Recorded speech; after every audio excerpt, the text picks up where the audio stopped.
Hello and namaste. I have great pleasure to welcome you all to our fourth webinar, MeHeLP webinar series on peer support model for mental health literacy in India.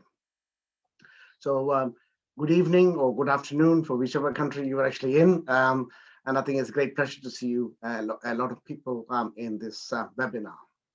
This webinar is also live on Facebook page, so do feel free to actually engage with us and also ask questions through Zoom and also through Facebook chats. So we have two distinguished guests with us for discussing peer support model for mental health literacy, Mr. Vijay Nallawala and Ms. Varsha Kini. I will introduce both our guests in a minute before I actually go into kind of how the webinar actually works. So we will talk, we will have a discussion on peer support model for mental health literacy in India for about 40 minutes. And then there's an opportunity for people to actually ask questions. So feel free to actually raise your questions through the question and answer tab on Zoom. And then we will directly engage with those questions and comments. So it is my great pleasure to welcome everybody to this webinar. I am Raghu Raghavan. I'm a professor of mental health at DeMontfort University in Leicester in the UK. And I also lead a UK RI funded project on mental health literacy in rural and urban Kerala in India using applied theatre methodology. The way that project actually works, and this webinar is actually part of promoting that project on mental health literacy in both rural and urban India in the generic sense. And this is a partnership project. We actually work with a number of organizations in India. We work with NIMHANS. We also work with the Tata Institute of Social Sciences. We also work with NGO organizations based in Kerala, the MHAT and the MeHeLP Foundation. And we also work with a theatre organization based in Kochi in Kerala.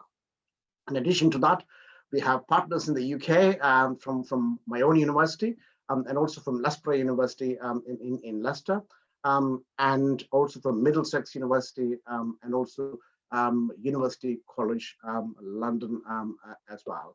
We also have a theatre partner, IncOwner theatre partner from Nottingham in the UK as well. So our focus is actually on looking at peer support model for mental health literacy in India. So before we go into that, what is mental health literacy? Mental health literacy is a Western concept.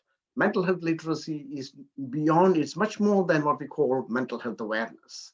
It is actually how we actually address the knowledge that we have in terms of addressing mental health issues and how we cope with some of those things. It contains 6 different components. Firstly, it looks at our ability to recognize specific disorders or different types of psychological distress that one may actually experience. Secondly, mental health literacy looks at knowledge of the risk factors or the causes of some of those distress and illnesses.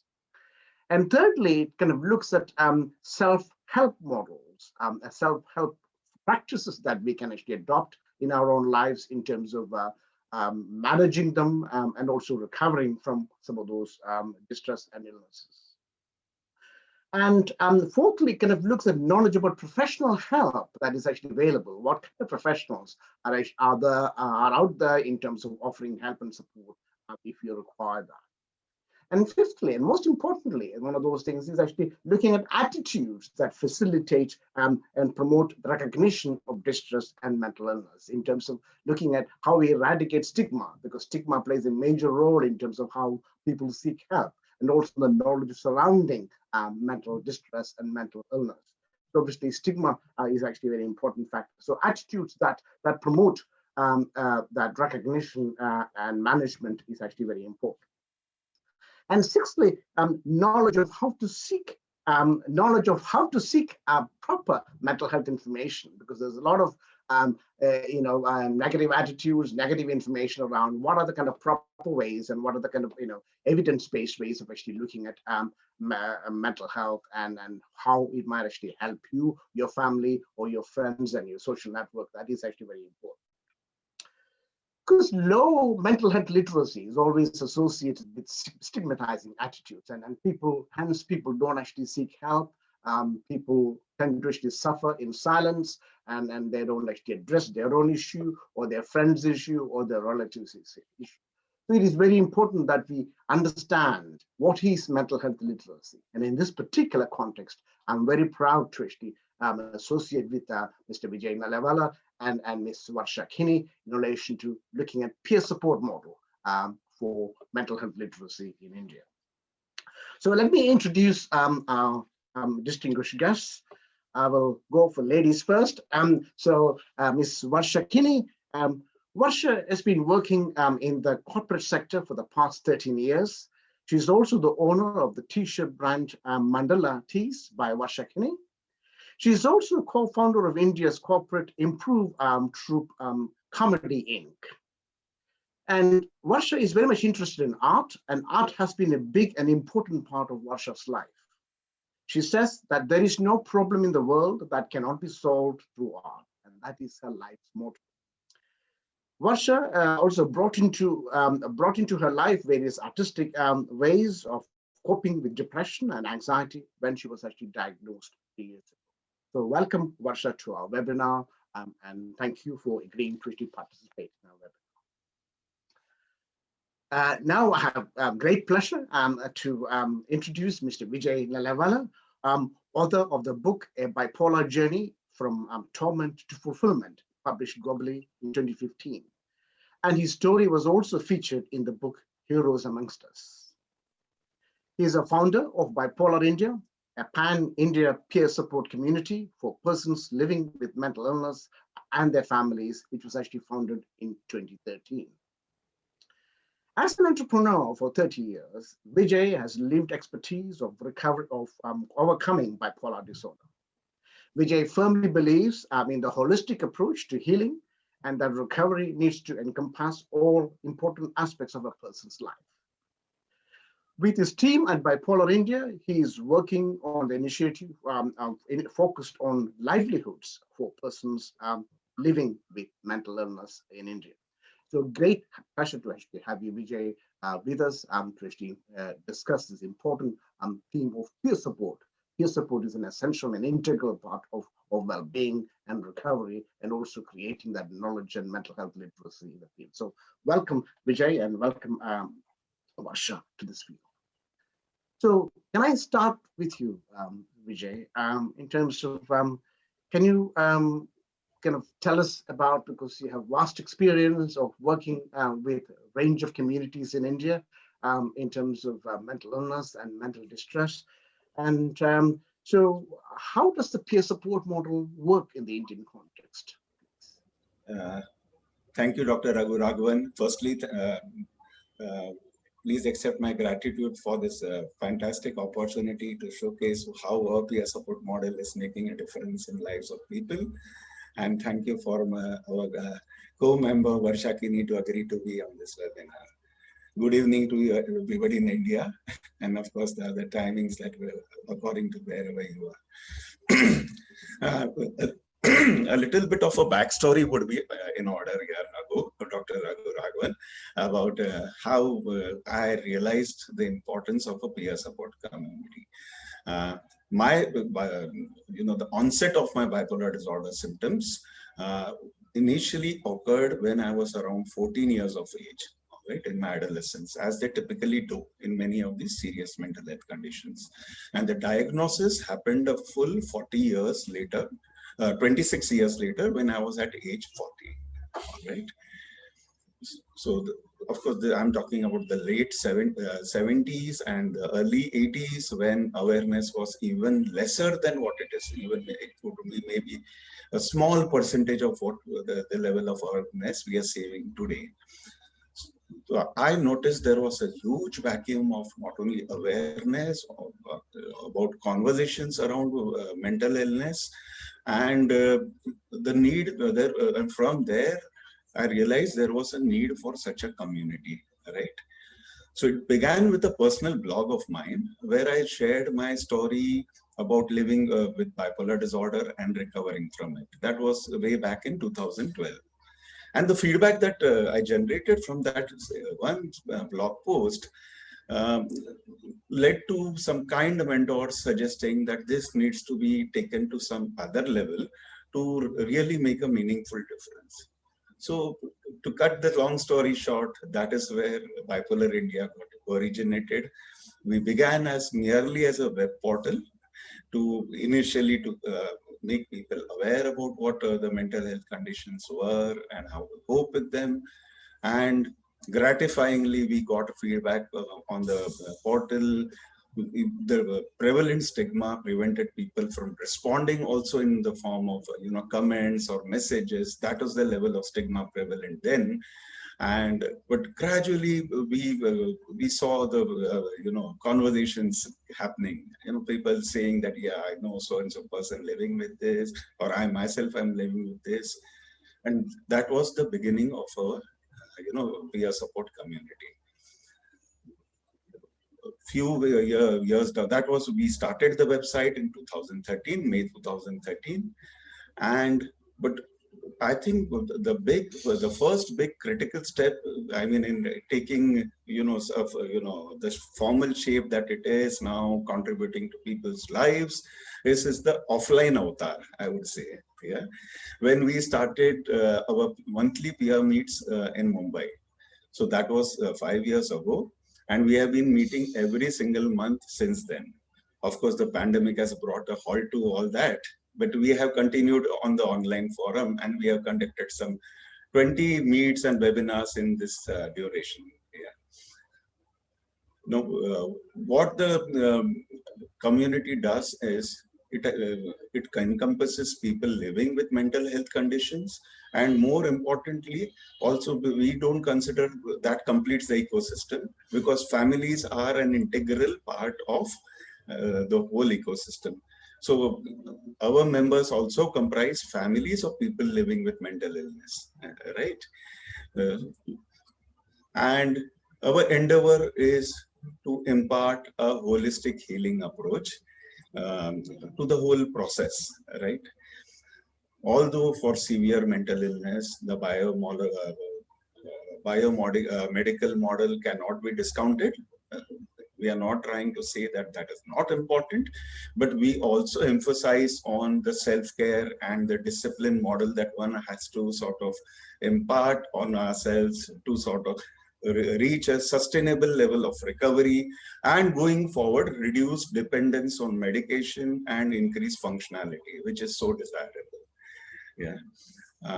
The community has evolved to a great extent, and we have seen a lot. I mean, it is gratifying to see turnaround stories being shared in the community, people giving up alcohol by being inspired by other people in the somebody taking to a fitness regime in a similar fashion, and literally people's turnaround stories to recovery from initial phase of being in a in total darkness. So that is what a peer community can do, right? And my part now in the community is just as a mentor figure. There are fantastic leadership models within our community who sort of each person takes up that leadership role, and that is the beautiful power of a community, isn't it? Yeah, it's not about an individual or about leadership being concentrated in a individual centric, personality centric model, which would be self-defeating. Yeah. And as you had mentioned in the introduction, now our next big initiative is providing livelihoods to persons with mental health issues, right? We can't just talk about mental illness, recovery from it, and then not handhold that person into assimilation into society, which is their human right, intrinsic human right, we believe. Yeah. And we have got humongous talent among our community. It's just that they do not have the platform to express themselves, and I think we can play a meaningful role in giving them their views.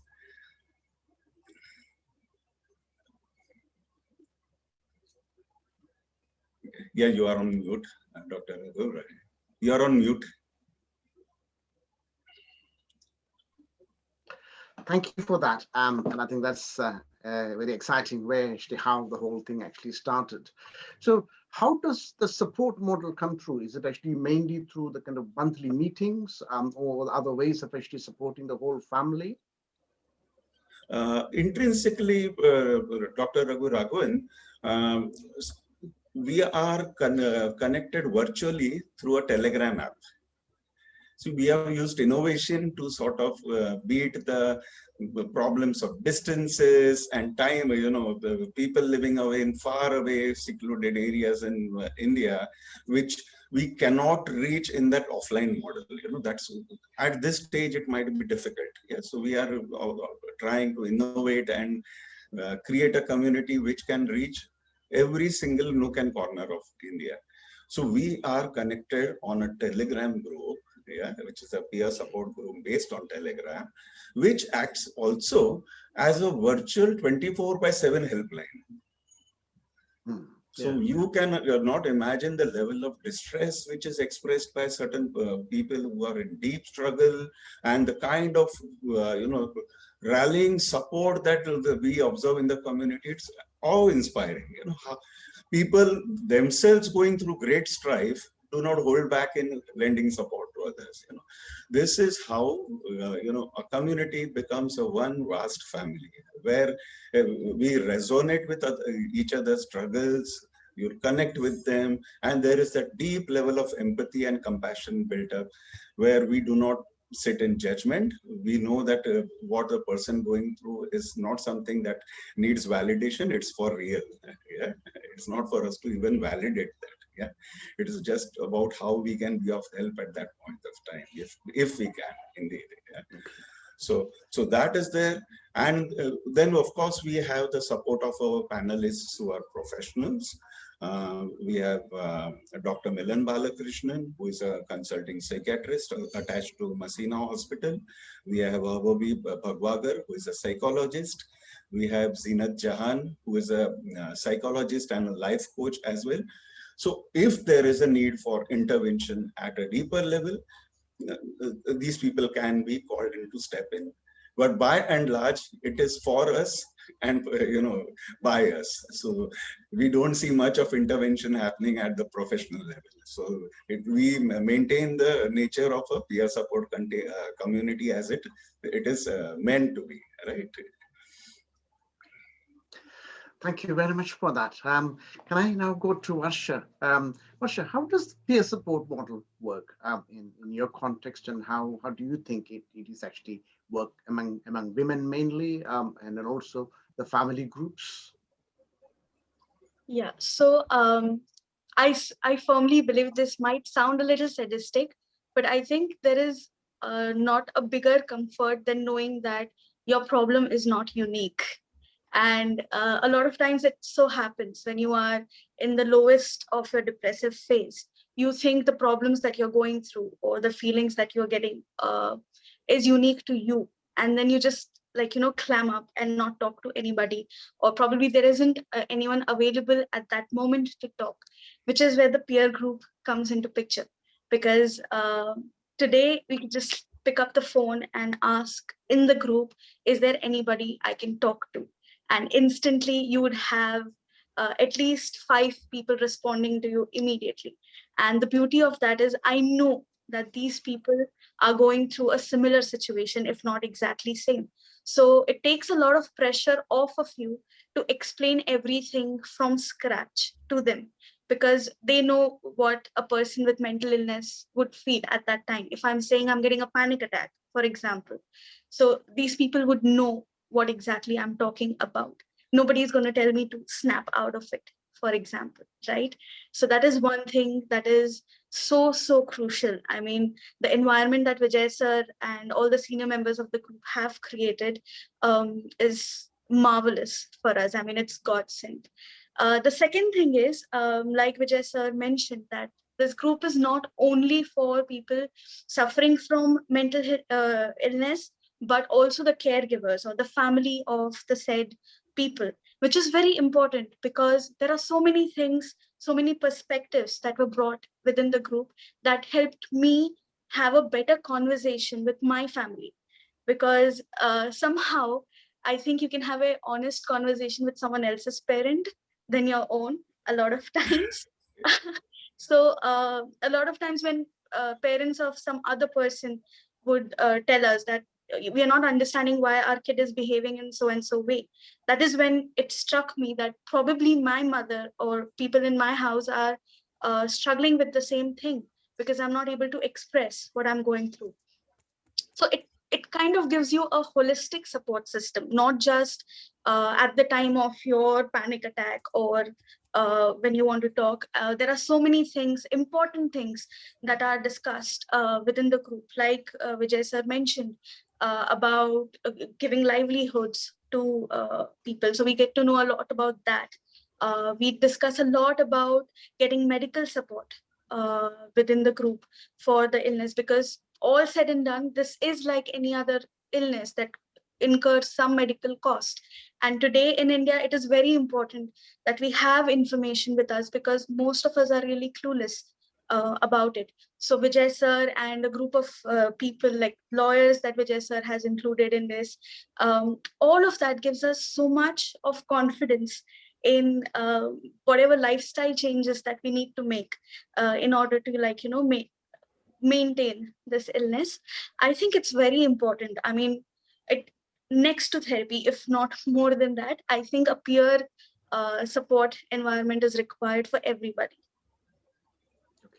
Yeah, thank you very much for that. That is very important in terms of actually having that connection. You said anybody want to talk, and I think it is very important to actually have that reassurance that somebody in the group will be able to actually try and connect back with you, and actually having that time and energy to actually connect and have that conversation, which is actually very important. The supportive role, really, in that context, really.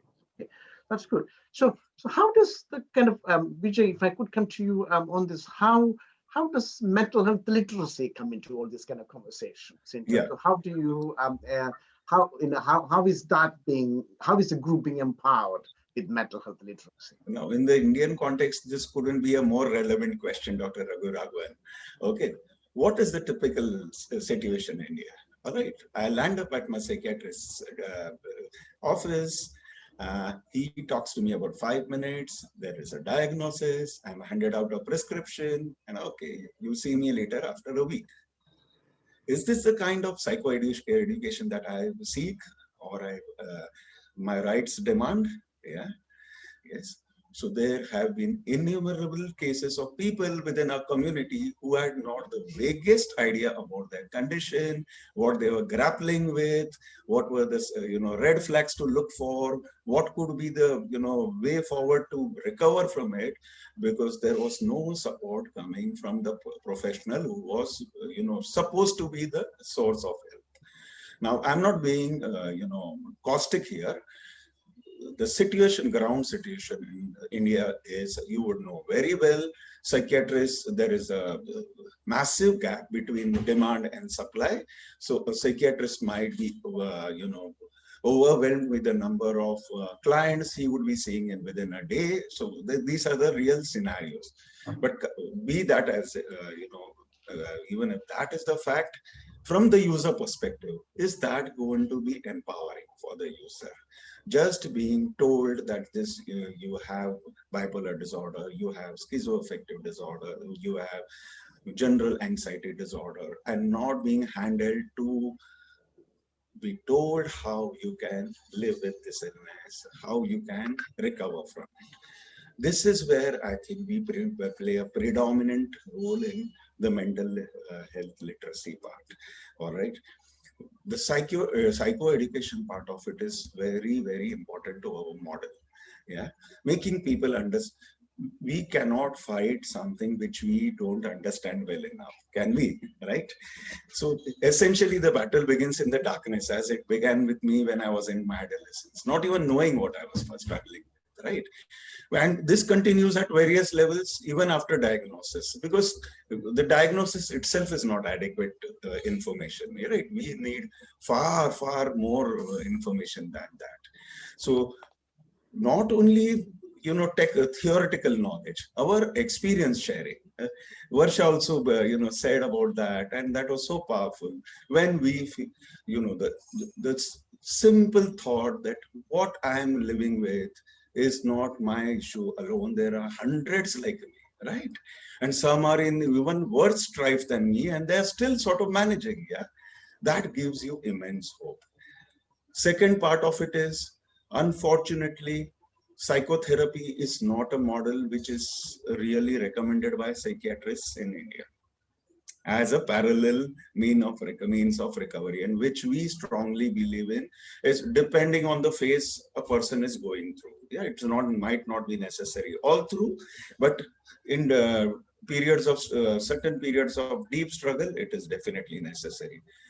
So we make them recognize the need for therapy, put them, connect them to resources who can be affordable, practitioners which they can access within their region, that kind of handholding. The third key component, the holistic health approach, yeah, which we are very, very strong about, yeah, because if for any chronic mental health condition, just like it's a physical health condition, I live with acute and chronic asthma and bronchitis also. I know my meds would not have brought me back to my fitness on their own. You know, they would have just kept me alive. I would not have been the person I am today without uh, putting in my bit. I think, why do we look at mental health any differently? Yeah. I think the barriers between mental health and physical health need to dissolve. You know, let's arrive at a day when we just talk about health, right, in a broader term. Yeah, and mental health is just a sort of a specialty within the health domain. Yeah, and if for our general health we need to follow a holistic health approach, how can we ignore that model for our mental health also, right? Yeah. So we emphasize a lot on about need for, a disciplined lifestyle, avoidance of substances, sleep hygiene, which is so important in regulating moods, nutrition, the value of nutrition in connection with moods, yoga and pranayam, to calm the mind. All these are, very doable things.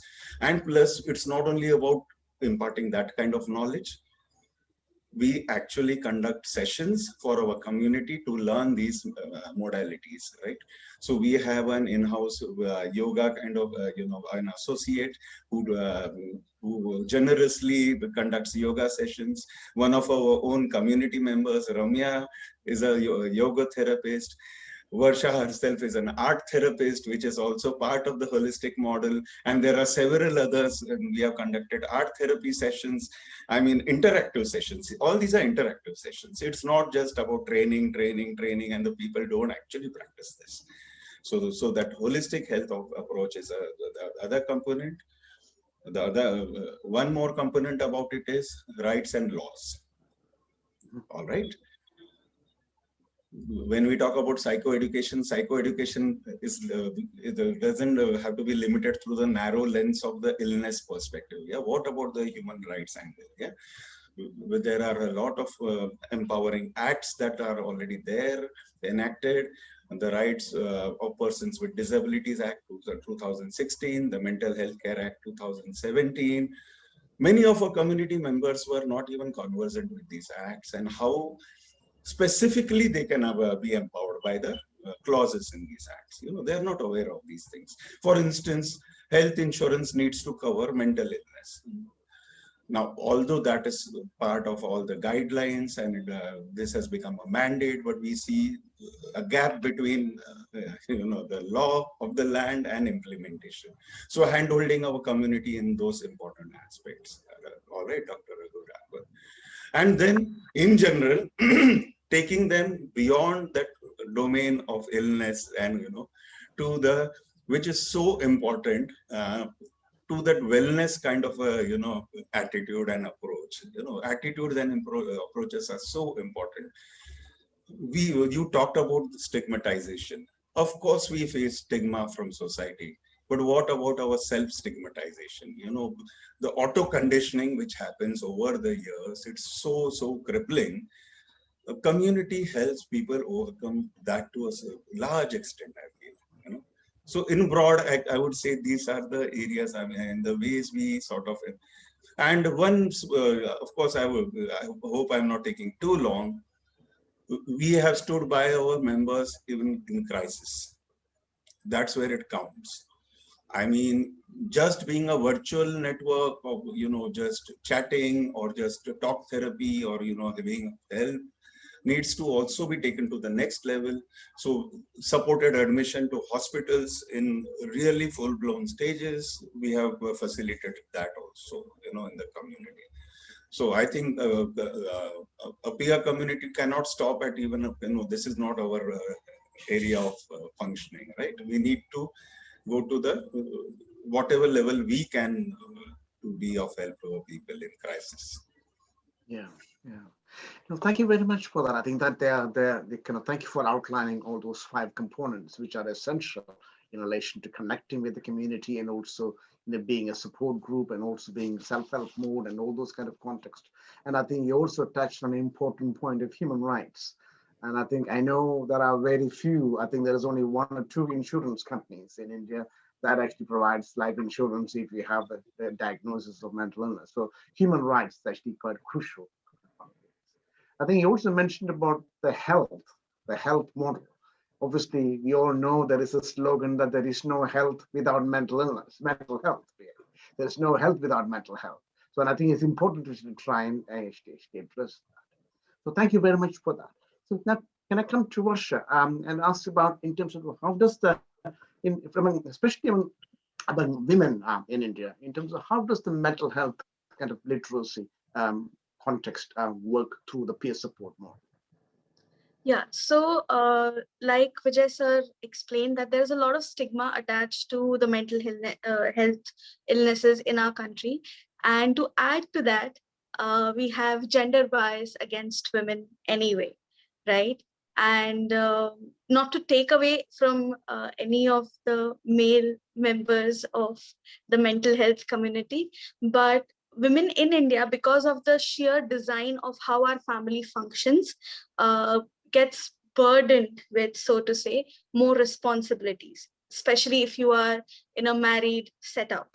So, for example, like if a particular woman is wanting to take a break and is really not up to the mark because she's going through one of the low phases and wants to cut off, in India, unfortunately, that's a luxury for women, especially because if you are staying with your in-laws or your extended relatives, and there are certain responsibilities that you need to take care of. So you are labeled as lazy or not a good wife or not a good daughter-in-law because you're not able to do that. So this is an additional thing I think women have to fight with, especially because especially in women's cases, a lot of times depression happens because of the conditions that are so unique to women. For example, we have postpartum depression, which nobody really talks about. Or we have ovarian conditions like PCOD, endometriosis, which really puts you into an emotional spiral. Endometriosis in itself is such a rarely talked condition. Forget about the consequent depression or mental illness that follows with the condition. So then a lot of times women themselves are not aware what is happening and what are the changes that they're going through. And because they don't have a support system either, I think they just feel suffocated or claustrophobic in the whole situation, and that kind of keeps on adding to the mental illness, or it kind of makes the situation very toxic for women. So I think it's very important that we talk about issues that are very unique to women and which leads to these depressive phases or mental illnesses. Second, uh, we and this is more a cultural change in India, and I know it cannot be done overnight, but I think it's high time we start having conversations around it. And because of which I think peer support group is an excellent platform, because we get in the family members as well. So when the family member of a woman who's suffering from mental illness talks to other family members, probably they'll get more clarity on what is happening and how they can help the woman of the family in a better way. So I think that's very, very important, especially talking about it from a woman's point of view. So yeah, it's happening. I hope in future we'll be more open to talk about it. Women, especially in India, don't like to talk about such things because some of the details are very intimate, and our cultural hardwiring is such that we should not wash our dirty laundry in public, is what we have been taught. But I think it's high time we stop that and start talking more about this from a woman's point of view as well. Yeah, I think you raised quite a few key important points, not just in India, globally speaking, in terms of mental health and mental well-being. Really, first and foremost, obviously, you mentioned about the cultural change. The cultural change, obviously, obviously we took years, but uh, I think mainstreaming that mental health conversation, as I normally say, is I think that is what is going to actually bring about that cultural change. I know it will take years, but I think we smaller communities which really come together, and I think that's what. So we are actually on the right track, in the right pathway in terms of creating that cultural change. Also, cultural change. It is not just India is not unique here, because in the Western world, we talk about, we might be slightly bit more open in terms of talking about mental health and well-being and mental illness. But yet, in the UK, we provide 1.5 billion prescriptions for psychotropic medicine on a yearly basis. Wow. And so obviously, we kind of consider what is development. From a developmental perspective, all nations of the world are developing countries in terms of mental health and well-being. So there is no country that has actually found an answer to any of those things. And obviously the plight of some of the people here are actually pretty drastic in terms of not being able to actually get help and support when required, even being a high income country and with all the facilities around as well. So I think that is the kind of key concept here. So I think it is important that cultural change should actually happen. So what about young women? The university students, school students. What about young women? How do we actually bring the mental health literacy the forefront of young women, because they're the kind of next generation of India and on the world as well? Yeah, that's actually a very good question. I think the earlier we start having these conversations, and I'm not saying it from the awareness point of view, it's just making the conversations normal. India is still, unfortunately, struggling with basic things like sex education and periods, hygiene during periods in two-tier or remote places of India. So we are still far, far away from making that normal. But at least in metro cities, I think we should have normal conversations with women in terms of holistic health, which we don't really talk about. And that's not only important just for the mental health of a woman, it's also to do with a lot of the hormonal changes that we go through today because of the stress levels. And stress levels do have a greater repercussions on a female anatomy than on males, I believe, because like I said, you have a lot of ovarian conditions and all, which lead to depression eventually.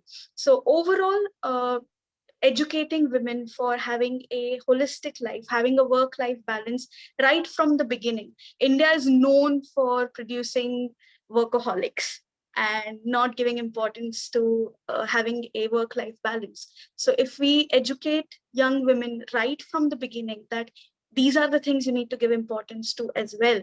Your hobbies are important.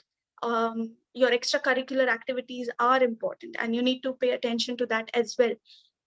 So that, I think, would be one way of kind of preventing things to escalate. But for that, I think even the parents need to be included. So in India, that's the thing, right? I mean, everything is intertwined. I can't go and talk to a girl and say, see, look, work-life balance is important, while her parents are pressuring her to excel in education alone and not giving attention to anything else. So I think it's not just the young girls, but the entire family needs to kind of come together, which is why I keep on saying it's more like a cultural thing. Because in India, even today, like my mom has a lot of influence on me and I'm still in my mid-30s. So we can't take away the parental equation out of it. So I think parents and young women right from their school days or early college days need to be trained to take a holistic approach towards life, and they need to have a lifestyle change, not just one or two areas where they need to pay attention. So yeah, I think that's one way we can look at it. Okay, thank you for that. Thanks. That's a very important point in terms of the family and also how the whole family unit actually comes into being, that the kind of education. So Vijay, can we have a manly conversation here in terms of Oh, what sure. about men? What about men? Because obviously men are very reluctant to actually talk about mental illness or mental distress. What actually happens in that kind of context Yeah. from your experience? And before I address that part of it, Dr. Raghu Raghavan, Varsha raised so many important points related to women and mental health. And by the way, we had conducted a session on this very topic addressed by our psychologist, Raghu Raghavan, on how specifically gender issues affect women and their mental health, right? Yeah.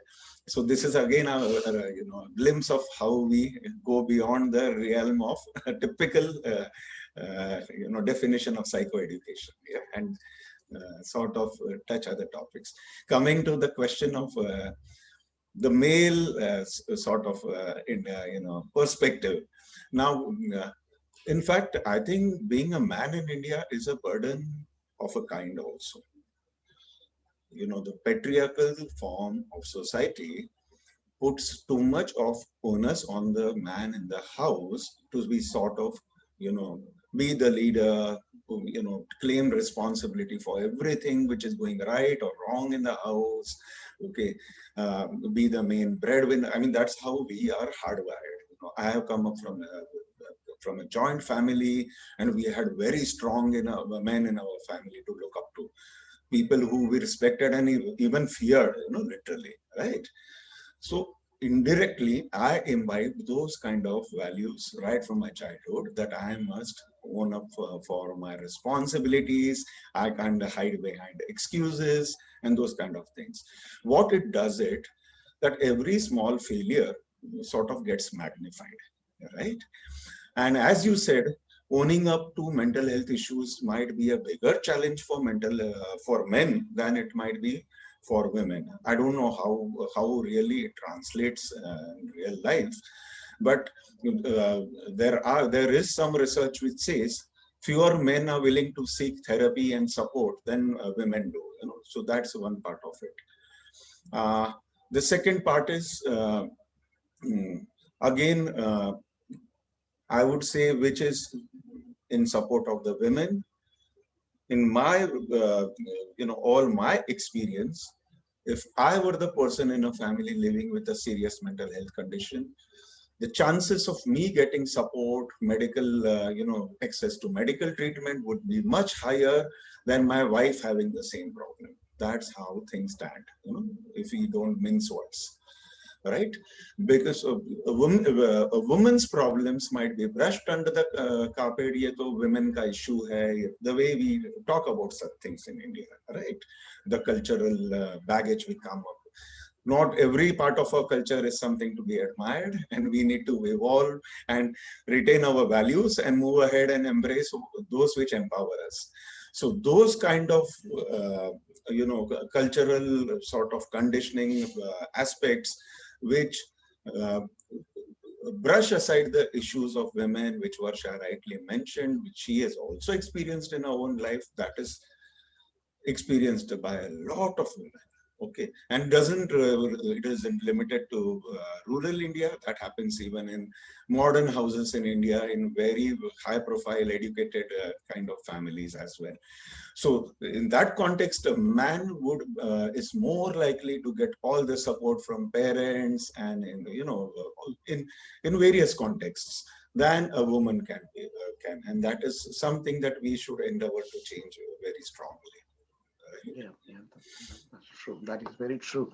In the Indian context and also in the Western context as well, there are so many different ways that men and women are actually looked upon in terms of their roles and responsibilities.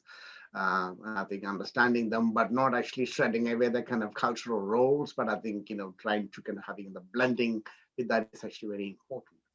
So yeah, thank you very much for that, because I think it's the first time that we are having that kind of a conversation in terms of how men and the gender bias and the equality in the context of how people actually seek help, and also the crime against women as well, in terms of the cause of mental distress and mental illness. That's a different topic. We might actually have to have a full set of another webinars on that topic alone. And can I just add in an afterthought, Dr. Raghu Raghavan, some important, very important insight related to that. Sorry, I did.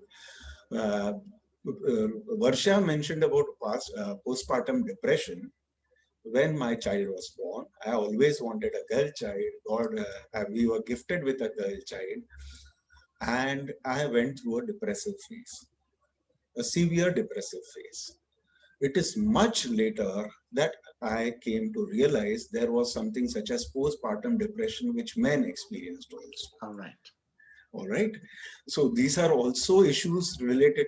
And again, then owning up to that problem, right? Then that is a massive failure. Yeah. Now my responsibility in family has increased. Am I going to be a good father? Am I going to be a good husband? Then again, that patriarchal conditioning working the other way around, it overburdens me, right? Yeah. And I could share this, that it was overwhelming at that point of time, really overwhelming. Yeah. Thank you very much for sharing that. Thank you for that, Vijay. Right, now I think we have a series of questions here. So let's just take them one after the other. The first one was actually, is there any reference or resources that I can look up for the 6 points of mental health literacy? Yes, you can. I can send you a set of references if you can actually email me directly at rraghavan@dmu.ac.uk. You can also Google me and actually find me and send me an email if you require further information. And I can certainly, I'm very happy to actually send you any further information, either for myself or from other authors as well. So feel free to actually contact me, please, for any information as well. I'll email you that. The second question is relation from Trinchana Qatar. I think we have heard from Trinchana in the previous webinars as well. So do you have professionals coming in for those meetings to offer support, or do they and how do they drive literacy? So you're on mute. Sorry, yeah. So yeah, I unmuted myself. I would say in our peer meets, we keep it off limits for professionals, right? See, because in this Indian context, we feel that would make people clam up and not feel secure about opening up in the, as they would otherwise. So the peer meets are more about intimacy, sharing of experiences, rather than really offering help at that point. We don't claim to offer instant solutions and fixes to problems, right? But you would be amazed that people have entrusted their lives, more deepest struggles, challenges, and vulnerabilities. Their own families are not aware of these issues, right? Now, all these things might not be possible when we might be having oversight with professionals present in these meets, right? But we do have a balance. So, for instance, we have been doing the World Bipolar Day Convention since 2016. So we do have a panel of experts addressing the questions of the audience, and people come from all over India. Some have come from abroad also to attend the convention. During the pandemic, we did have specific topic webinars addressed by our professionals, also by Dr. Milan Balkrishnan, by Havobi Bhagwagar on two occasions. She's a psychologist, which I earlier mentioned. So that's how our model is. So it's a hybrid model. The informal peer meets remain informal. They are just sharing of experiences, no holds barred, and being listened to in a safe space, without really talking about treatments and solutions right there. Okay. Yeah. So yeah, thank you for that. I think that's in terms of the professionals and how they actually support them. We have another question from Rekha Rohit, and it's actually the name of the, it's actually in relation to the name of the Telegram support group that you may actually have. You could respond to her through the chat. Might not be easily discoverable, Dr. Raghu Raghavan, because it's a closed community to ensure privacy of our group. But anybody wishing to join the group, a person who is eligible to, because the only count is a person living with mental health conditions, or the family members are welcome to join our group. Can go to I'll mention the website in the chat column. To our website, and through the contact us page, they can write to us. We'll include them in our community. In fact, there are a vast number of people have joined the community through this route. Yeah? So we would encourage you to do that, and that's the most accessible. So I'll type the answer right away. bipolarindia.com. Okay, and thank you, Vijay. Contact us page. Yeah. Okay. So we have another question was actually about listing some of the good peer support groups available online. So suppose I don't know whether we have that information in the Indian context. Well, I can share a few. In Delhi, we have the listening circle by a good, initiated by a very good friend of mine, Jilmil Brekanich, okay, of the Bhor Foundation. Yeah. I'll try to type in the name also. There are offline communities also. Schizophrenia Awareness Association Pune has a daycare center in Pune. All right. Various NGOs are, conducting get-togethers and meets for persons on, issue-centered focus. For instance, it could be addiction issues or various other problems, right? Yeah. So the ones which I know offhand, the online ones are the listening circle. Okay. Right. Thank you. So I think the next one was from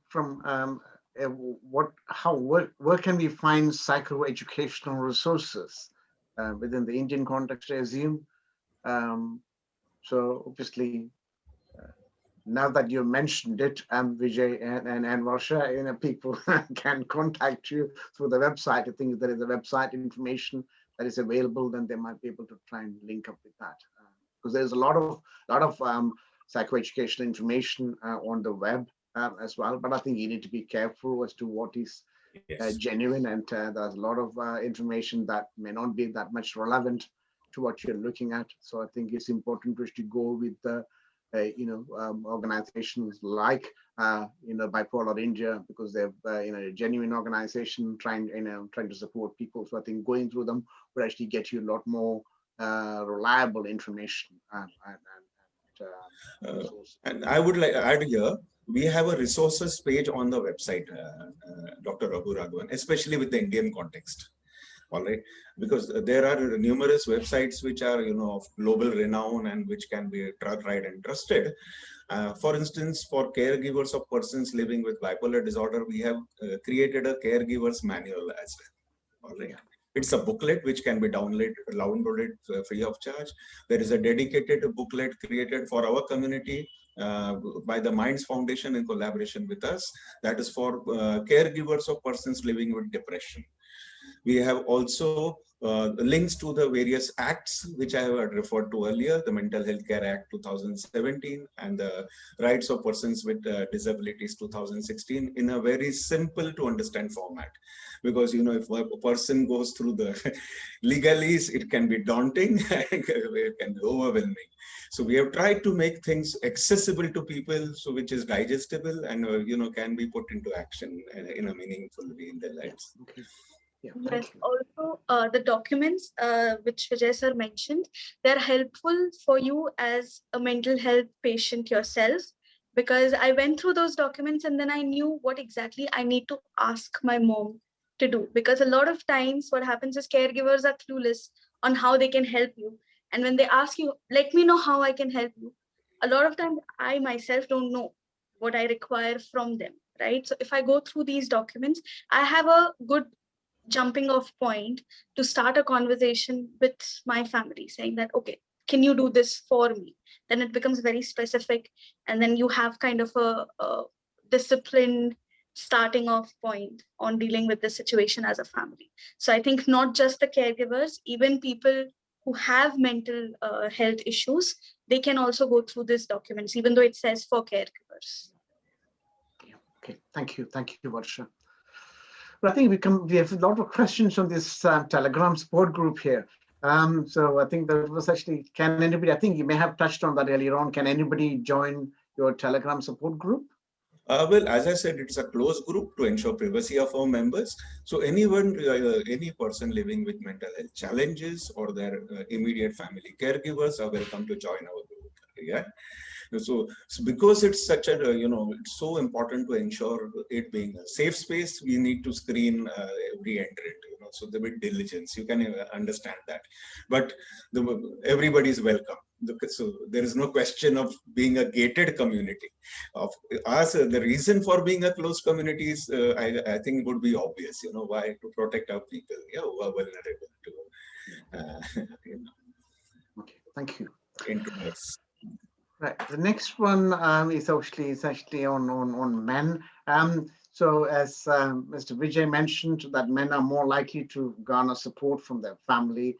How can that be harnessed to motivate them and seek professional help when it is actually required? Is there any examples that that you could provide as to how it may have actually happened in your support group? Sorry, I didn't get the question in full. For men, I mean, what was the question in full context? The question is how can we, because the importance of the family in terms of family support for men, it's actually in the question box, and how can that family support be harnessed to motivate more men to seek professional help when it is actually required? Well, one barrier is, I mean, the peer support group is limited to the people who are directly involved in the group, right? At a broader level, of course, our website, the portal, our presence on social media does try to communicate its story, right? Yeah, it's not limited to the members in the Telegram group. That is, of course, a very close-knit sort of a community. But at the broader level, we do keep sharing material, lived experiences, and there are very powerful stories of lived experience on our website where people have all, exposed their vulnerabilities. So that is learning ground also, because these are real situations based in the Indian context. But it's a valid question. This is hardwiring, and changing, bringing about awareness is a massive task. Each one of us has to do a little bit to sort of bring about a change. Yeah.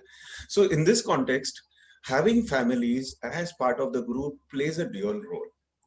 At times, there are people with mental health illnesses who are in abject denial of their condition, due to which they are denying help to themselves. All right. Yeah. I mean, because of lack of insight and because of the severity of the condition, which is understandable.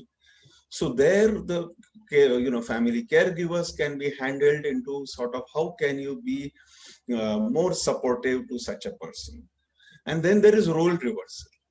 We have members within a community. I just today had a conversation with a family person, a brother of a person. The lady messaged me in desperation. She experiences psychosis and depression, and her family is not willing to support the cost of her treatment. So then hand-holding there also, that her issues are for real, you cannot brush them aside. Being gentle, because we do not have any right to intervene in any family, right? I mean, there's a balance. So fortunately, it was well received, the advice was well received, and they are being willing to be supportive to that lady.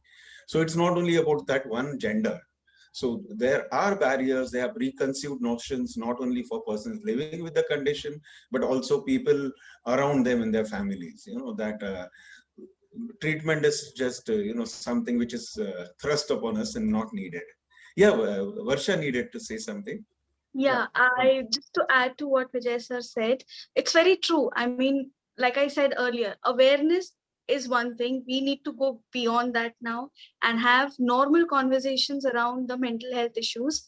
For example, let's say if I am diagnosed with diabetes today, I am not going to shy away from taking the treatment and getting the cure for it, right? So we need to bring the conversation to that level where accepting mental health issues is as normal as accepting that I probably have diabetes or blood pressure. I may not like it personally, but I would still not deny that I have this condition. And to reach to that place, we need to look at mental health issues the way they are. They are illnesses. It's not something that you choose to do. Of course, there might be events in your life that resulted or played as a trigger for your mental health issues, but you need to be predispositioned to be that, right? And it's not out of choice that you get these issues, and it's a lot of times you don't have control over it, just like you don't have on any other illness. So if we come from that point of view, I think we can have a better and fruitful conversations around this on getting people to accept treatment in the first place. In India, unfortunately, mental health issues are always equated to being mad or being any less of a human. So I think if we look at it as a disease or as an illness or as a condition, just like any other, that would be beneficial. And a lot of people don't talk about it that way. So I think that also helps looking at it from a logical point of view.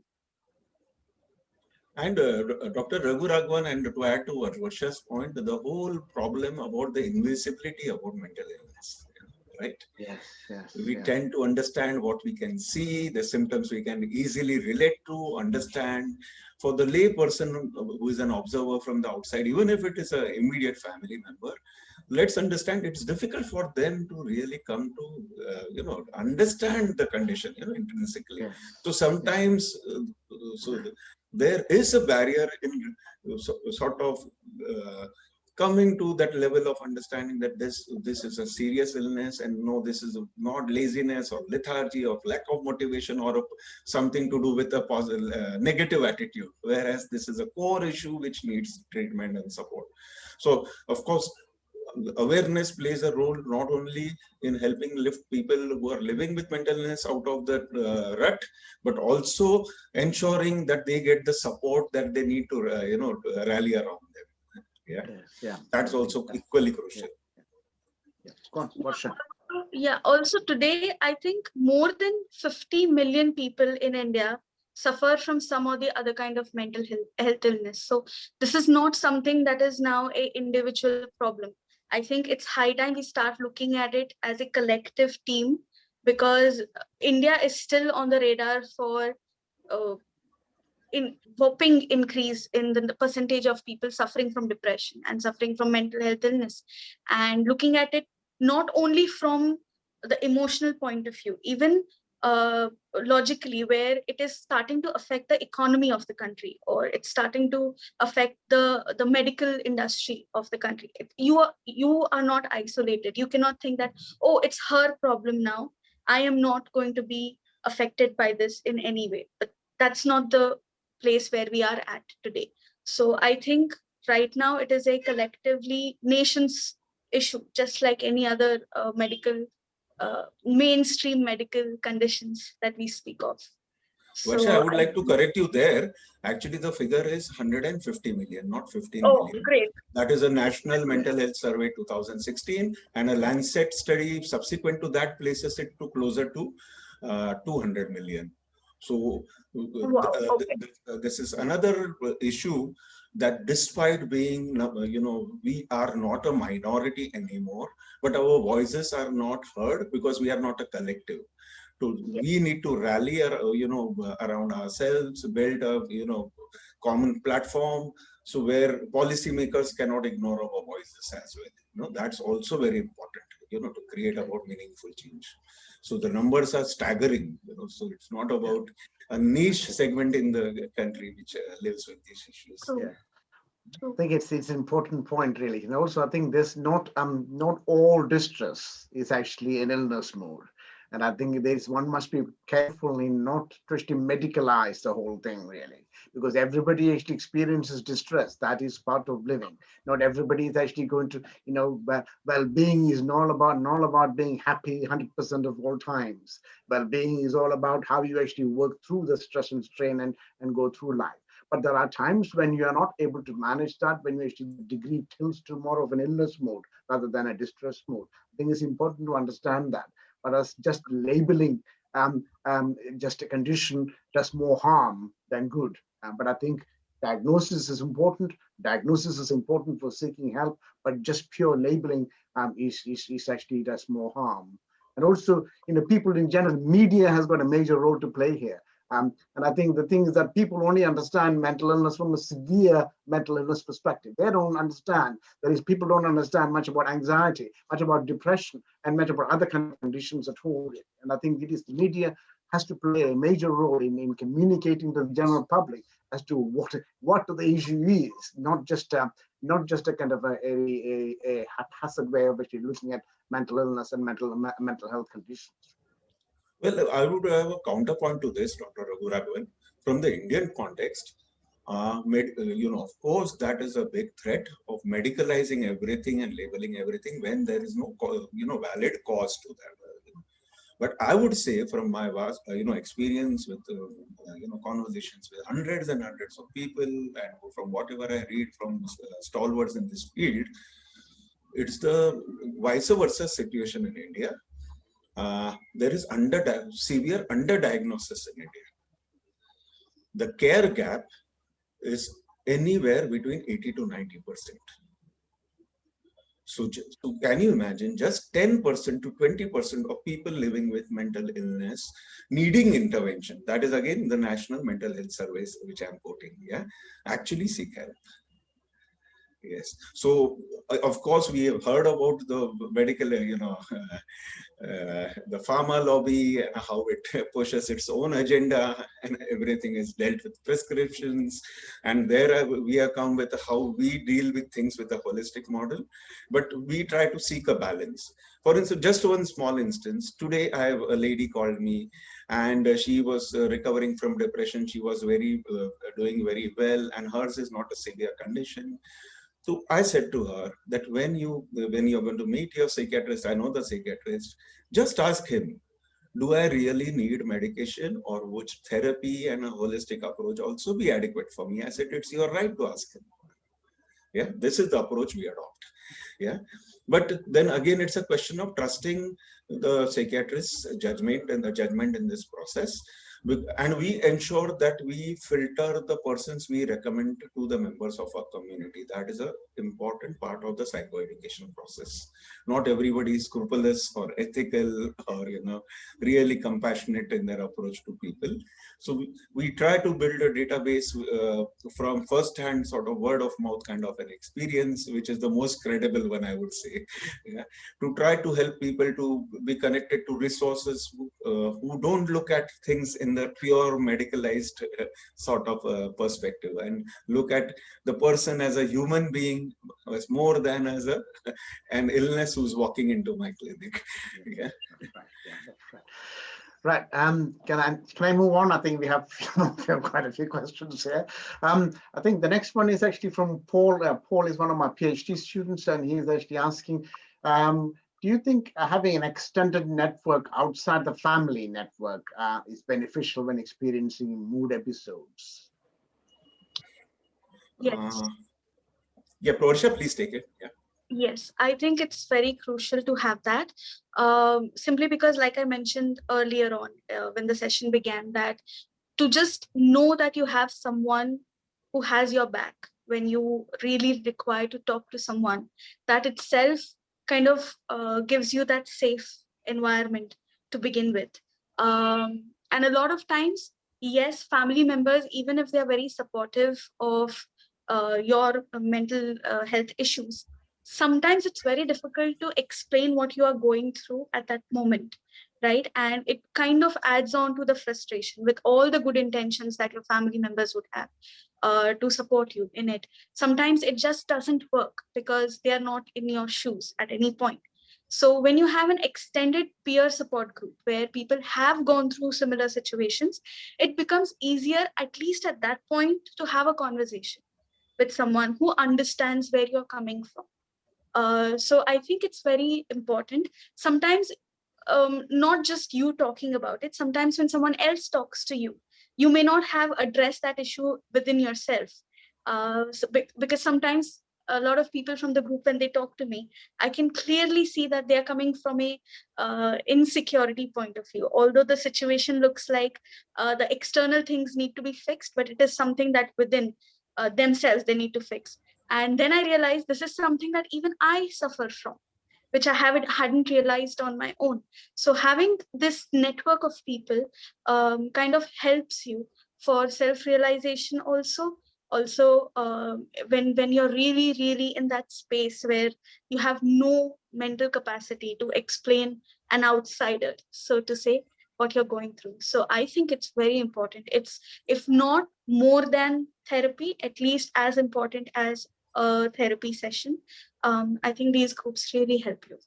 Dr. Raghu Raghavan, I would add to that, our own panel psychologist had said at one of our conventions, that was on the World Mental Health Day, that we had it in an offline format. So she said to the group, so she says, I'm amazed by what you people are creating. And according to her, she put it on record that attending one peer support meet is equivalent to 10 sessions of therapy. Yeah, that is the therapeutic power of a yeah. peer support community. Now that is the best accolade we could have asked for, coming from a professional herself, right? Yeah. So it does work. We have seen turnarounds in a community, and remarkable ones at that. Yeah, I think it is powerful. It does actually have that form. Thank you for that. So I think the Telegram link is actually coming up again. I think we have answered that. So I think, Paul, your question in relation to cultural perspectives, as many cultures and families, we think we sort of come to that point in terms of the family network, how that family network actually works from a closer perspective. I think that's been said already. Okay, so now I go to Dr. Chitra S. Nair. So we're sort of looking at, shall we have awareness programs in colleges to spread the talks about mental health? I'm a teacher in a government college in Kerala. We are providing small scale programs at our college. It will be really helpful if we can get backup from organizations like yours. A majority of our students are from marginalized communities like fishermen and rural communities as well. Yeah, I think, Vijay? Oh yes, we would love to collaborate with as many as organizations as we can, because ultimately our paths might be a little different in how we approach things, but our objectives and goals are common, isn't it? The vision is common, right? So in any which way we could collaborate and be of help to each other. Yeah, it's a two-way process. Even we could seek insights from you people. And of course, going forward, we want to expand our own reach to these kind of forums, right? I had mentioned that Bipolar India is in the process of being formalized as a charitable organization that will help us sort of approach people with more authority, more credibility, because at the moment it's just individuals coming together and doing their thing. That doesn't have that it's not legitimized, right? So going forward, we have a lot of outreach plans on the annual, and yes, catching them young is a very critical part of it, because typically mental health issues show up at adolescence, and thing is people get them addressed when things blow up out of hand, which I myself experienced in life. Yeah. So, and I think, Dr. Chitra, you can also email me, and I can provide you more information in relation to that, the specific with our project in Kerala. So if you can email me, I'll be happy to help you with further information, also connect with other organizations as well. So thank you for that. The next one is by Tinky Badwaj. Do you have a helpline number that can be referred to those with bipolar disorder and other mental health issues? I volunteer with Roshini, an NGO that provides free confidential emotional support to the depressed and suicidal people. In fact, on the resources page of ours, you will find all these helplines, and these have been cross-checked to be helplines which are actually functional. Because one aspect of helplines is either they are not accessible, or many of them are not actually there at all anymore. They are old data which has been shared. So this is curated data which has we have taken up with the shared with the permission of Health Collective, an organization also working in the area of mental health, and shared on a website. So the resources section of a website is tremendously helpful with the people in the Indian context. Yeah. Globally, you have tons of resources, but whom do you access for help in the Indian context? As far as a helpline, I mean, we ourselves initiating something like that. It's a resource intensive kind of a structure to have. So if we at all begin it, we need to ensure that things are firmly in place, and we need to be able to sustain it going forward. So possibly we don't know how things will shape up in the future. Yes, we could keep that option open as well. Okay. Thank you for that. So I think do you have something to talk about the helpline? Yes, I think Dr. Chitra has asked a question again in terms of mental health support provisions for caregivers or people living with Alzheimer's and dementia. I think it's a key topic. It's a very important topic in the context of India. It's actually sitting on a time bomb of Alzheimer's and dementia. Not that we have addressed it in the West at all. We don't, we are still also on a time bomb. But I think in India, more about the kind of recognition, early recognition of dementia, early recognition of Alzheimer's, and again, how families actually seek support for early detection, early diagnosis, memory clinics, and such that, I think, which would be very much helpful. And also, I think in terms of how we construct aging, because India is a country where age and aging is actually very much respected. And I think it's how that becomes part of that aging process, or whether it's an illness, whether it is actually something like a social way of actually looking at those things. So there are a number of issues there, I think, which we may need to be tackling this in a different context itself.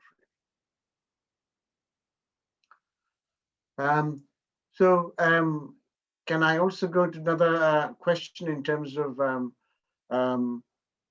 I think Roshni has actually, they have actually provided their organizational address in terms of contact. I will be getting in touch with you. And I think we talked about the peer support group, how we can actually contact the peer group. So I think that's been talked about. So there is another question from Halima, looking at, does all peer groups work well with different economic groups in India and also in other countries as well? I think it does work in all countries, all ethnic groups, all economic groups. I think there are quite a few peer group networks. But I think what's actually predominant, I think there's a lot of reviews in terms of whether peer support models actually work within mental health.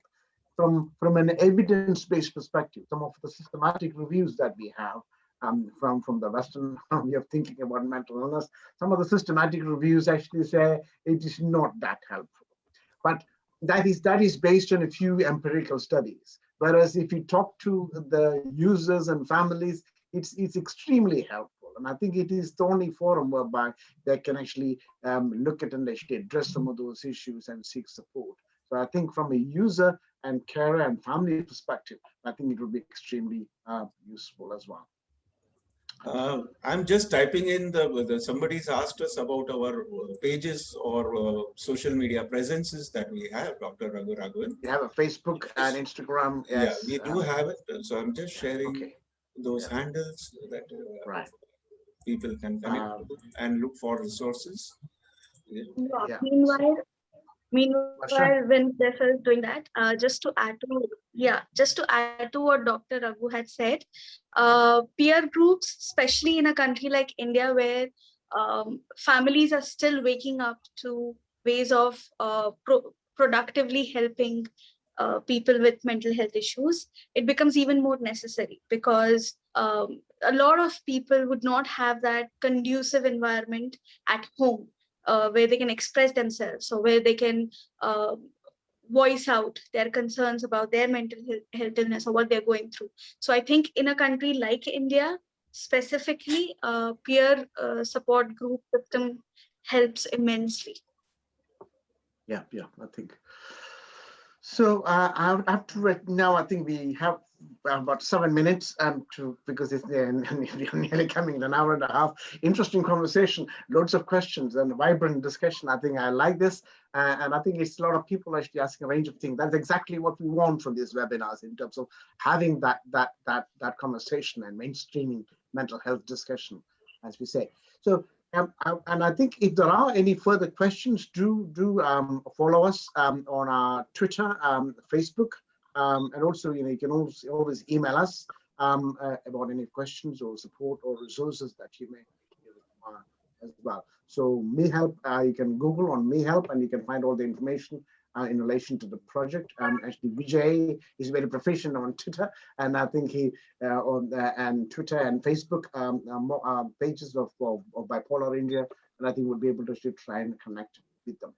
So I think it's. I mean, let me just conclude, because I don't want to just conclude in one sentence, and I think this has been a very interesting and very entertaining, at the same time very vibrant discussion in terms of some of the important issues in relation to that affects each and every one of us in terms of how we seek support and how we seek help, and the kind of discussion that goes on, peer support model, and how the peer support model is actually very effective in the sense that it actually helps to people who might not otherwise be able to actually seek any support at all. I think that is very important, because this might be the only channel of help that they may actually have. It could be an initial point of contact, whereby from there you actually seek psychiatrist or psychological help or other kind of help, etc. So I think it plays a major role in terms of how we understand our own distress, and also how to support the family, bringing in the family context in it.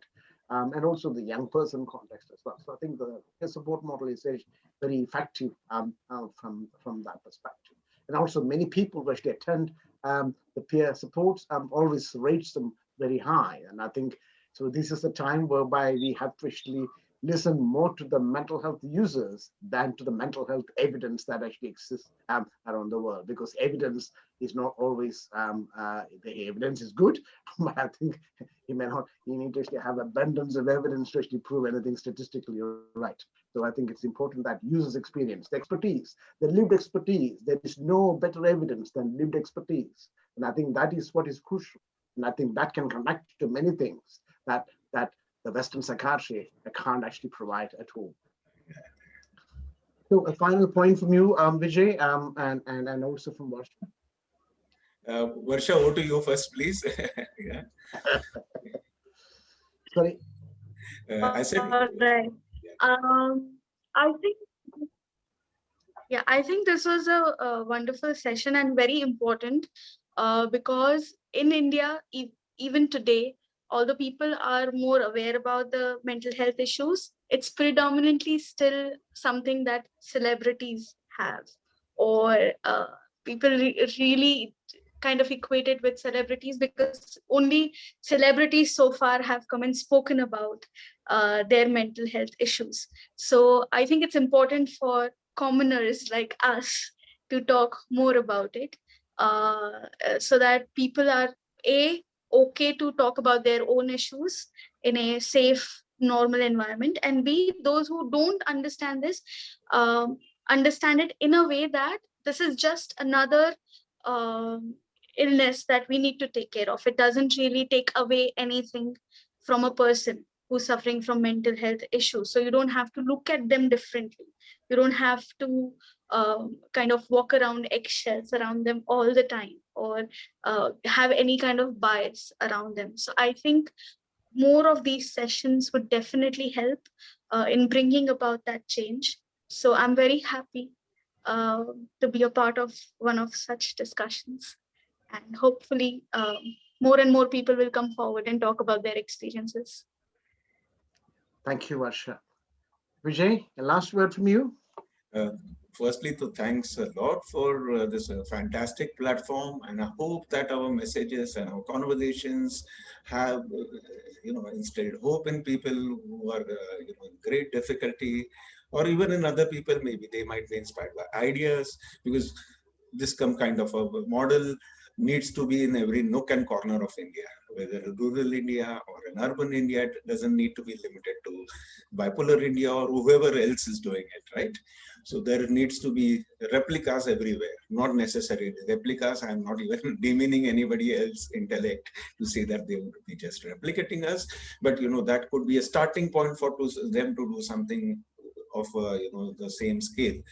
And I would say, just in short, how the peer support model works. It begins with awareness. When a person that comes from darkness, it brings him into a zone of light, him or her into a zone of light, then imparts hope. And then as our tagline also says, is helping people help themselves.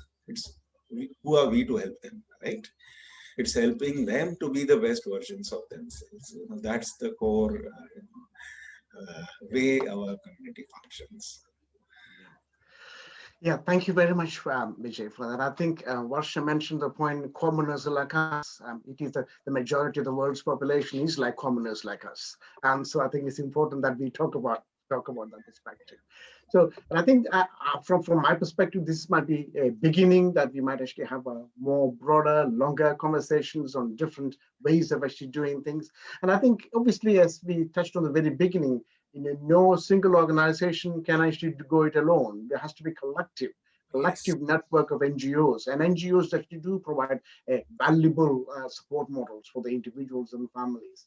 And I think, and also statutory services do too. But I think the NGOs are actually more holistic in the way they actually look at mental health and well-being. I must actually say, from my experience and also the evidence that we have so far, because I think we need to try and focus very much mental health and well-being from a very strength-based perspective. And that would be the way we need to move forward. So thank you very much, Mr. Vijay Nallawala and Ms. Varsha Kini, for attending this program. And we will be in conversation again soon, I hope.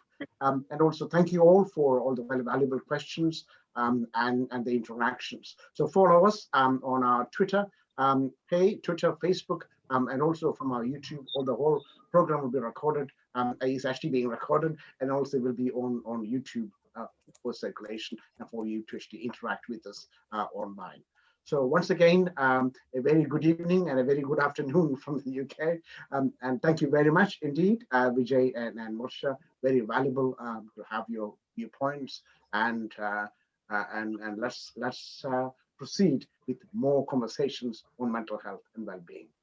Many thanks. Thank you. Thank you. And gratitude to everybody who has joined in, and possibly those who will follow up on the YouTube channel or on the Facebook recording as well. Right? Yeah, we will try. Thank you for making a difference by joining in.